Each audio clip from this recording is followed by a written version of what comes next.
Ok, bien à vous dans cette vidéo. Donc aujourd'hui, je voulais vous partager une piste de réflexion, donc une petite audio au sujet d'une actualité donc qui concerne des associations françaises, donc dirigées par des musulmans. Donc il s'agit de deux associations plus particulièrement, mais je vais m'attarder sur le CCIF, le collectif contre l'islamophobie en France. Une autre association qui était concernée, donc la deuxième, c'était Baraka City. Et alors voilà, pour rappel des faits brièvement, donc dernièrement ces structures ainsi que d'autres structures ont été dans le collimateur de l'État français, des autorités françaises, suite notamment à des événements tragiques qui ont une nouvelle fois eu lieu en France, à savoir le meurtre du professeur d'histoire, les attentats et autres. Et alors, voilà, il y a eu une assimilation, et il y a eu un rapprochement qui a été fait de la part de certains politiciens français, certaines autorités françaises, entre ces faits tragiques et entre ces associations qui existent depuis de nombreuses années et qui font un travail depuis de nombreuses années.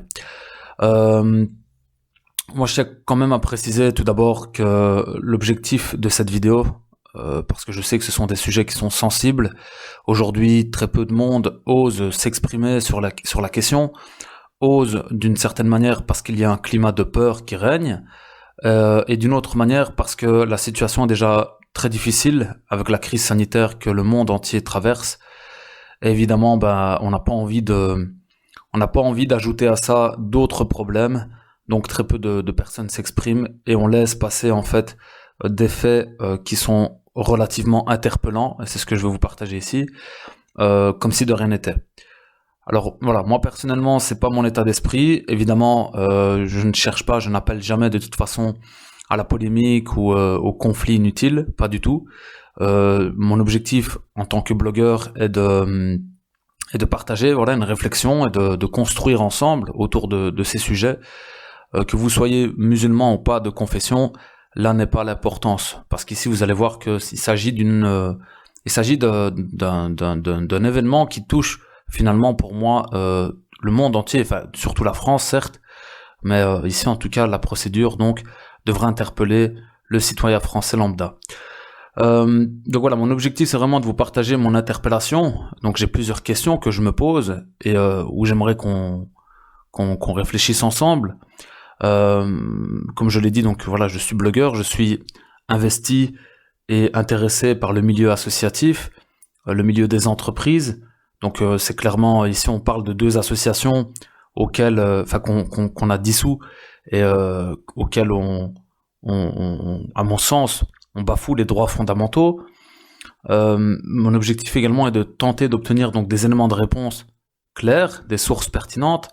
Pour moi, ça ne sert à rien les hypothèses et les idées toutes faites. Ça aussi j'aimerais bien, c'est un des objectifs, c'est de déconstruire un petit peu toutes ces idées toutes faites qu'on a fâcheusement tendance à avoir, et aussi c'est continuer à appeler au vivre ensemble et à la contribution sociale finalement, parce que c'est aussi ce que je fais à travers mes réseaux, à travers mon activité. C'est c'est l'entrepreneuriat, c'est la contribution dans la société. Nous sommes des contribuables. Nous sommes des personnes qui contribuons chaque jour à ce que cette société avance. On se lève pour aller travailler. Tous les musulmans ne sont pas des chômeurs. Et même pour ceux qui le sont, beaucoup se plaignent de cette situation. Donc ça, c'est important quand même à le souligner. Voilà.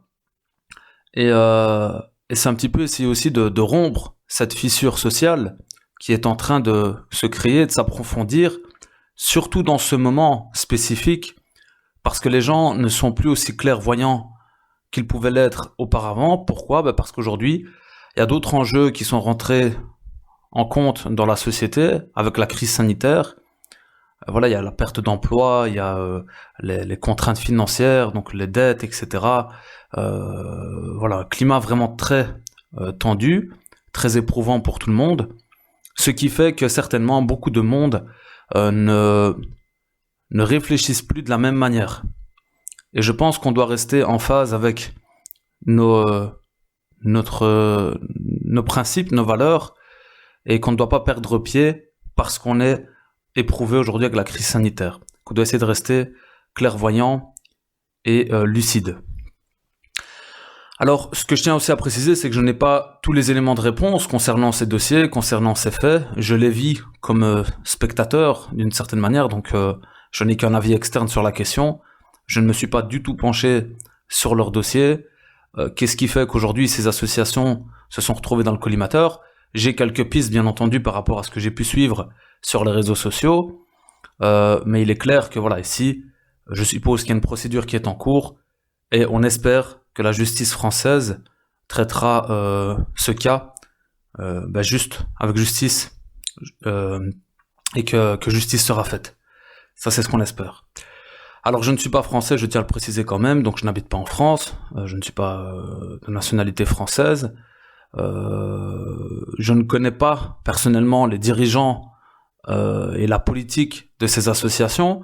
Ce sont des associations qui sont connues depuis plusieurs années, comme je l'ai dit, parce que moi, étant de confession musulmane, ce sont des associations qui sont connues dans la communauté musulmane francophone, à nouveau, de par le travail qu'elles ont pu faire depuis des années. Donc Baraka City qui vient en aide aujourd'hui à des millions de nécessiteux à travers le monde, le CCIF qui vient en aide aux victimes de discrimination raciale, religieuse, islamophobe et autres.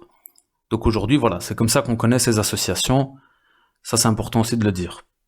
Mais je ne connais pas personnellement ni les dirigeants, ni la politique de fonctionnement de ces associations.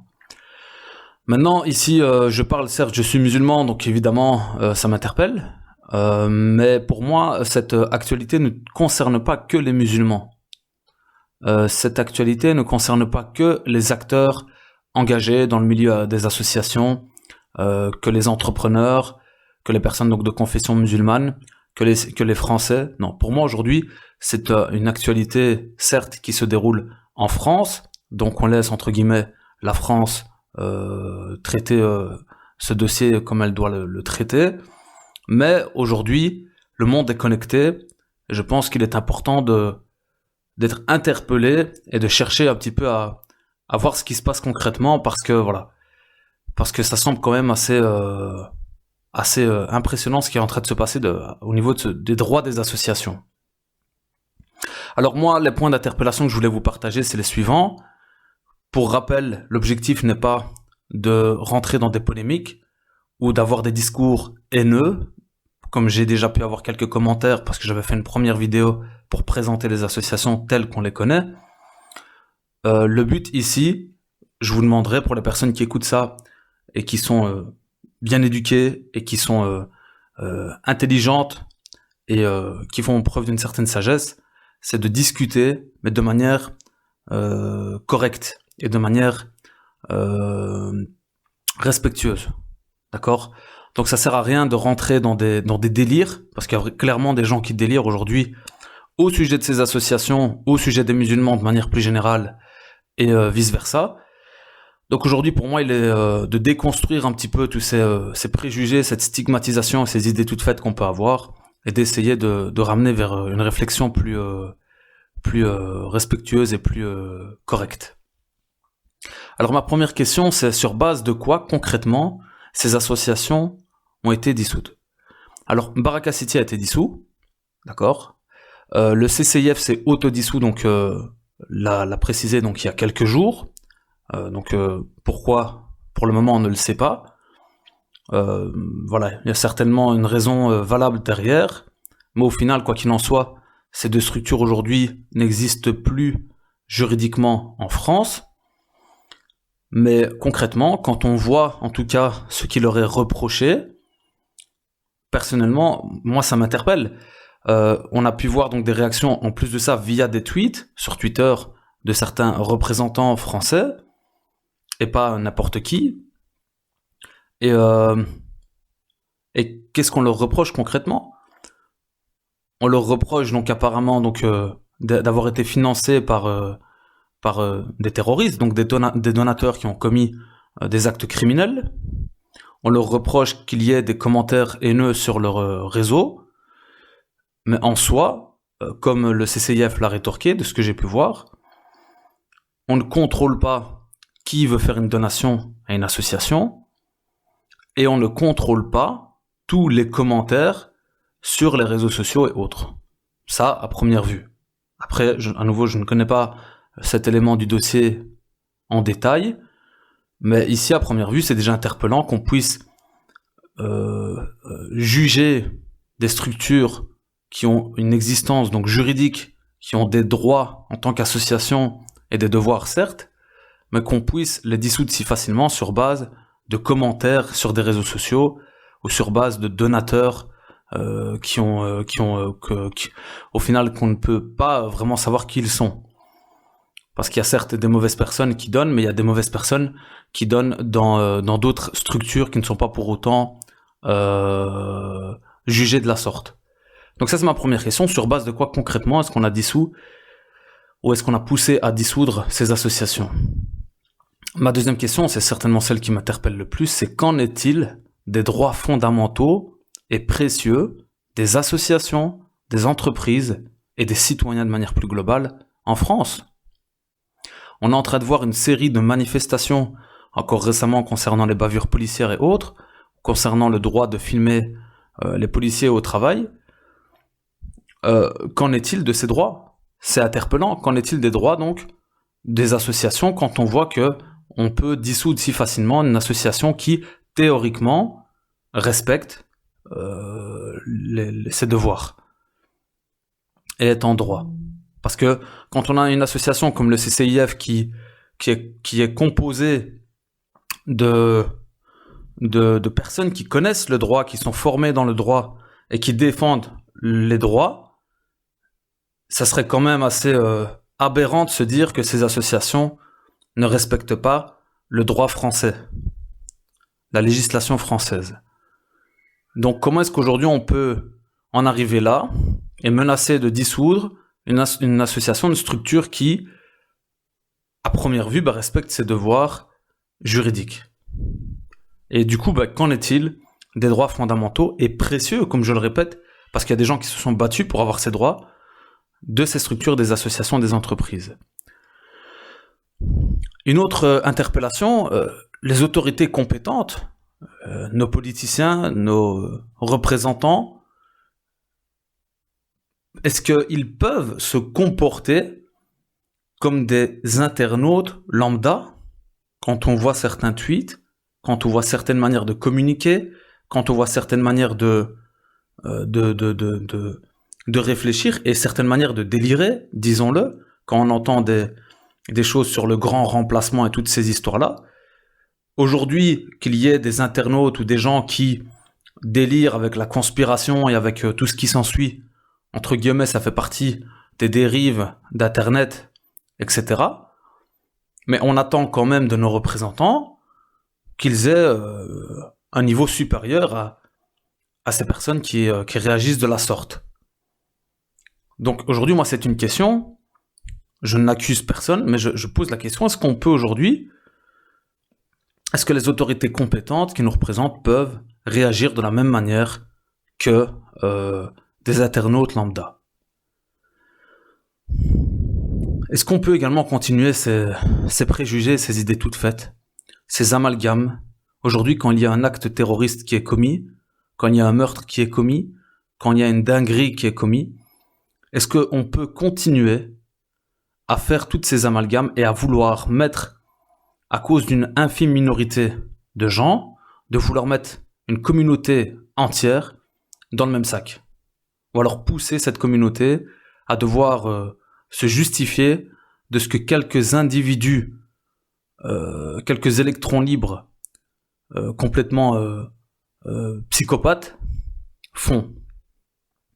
On va prendre le cas des bavures policières, qu'il y a eu encore récemment en France, et c'est pas la première fois, mais est-ce que ça nous pousse, est-ce que ça justifierait qu'on demande à la police entière de se justifier? Bien entendu que non, parce qu'on sait que ce sont des dérives au sein de la police.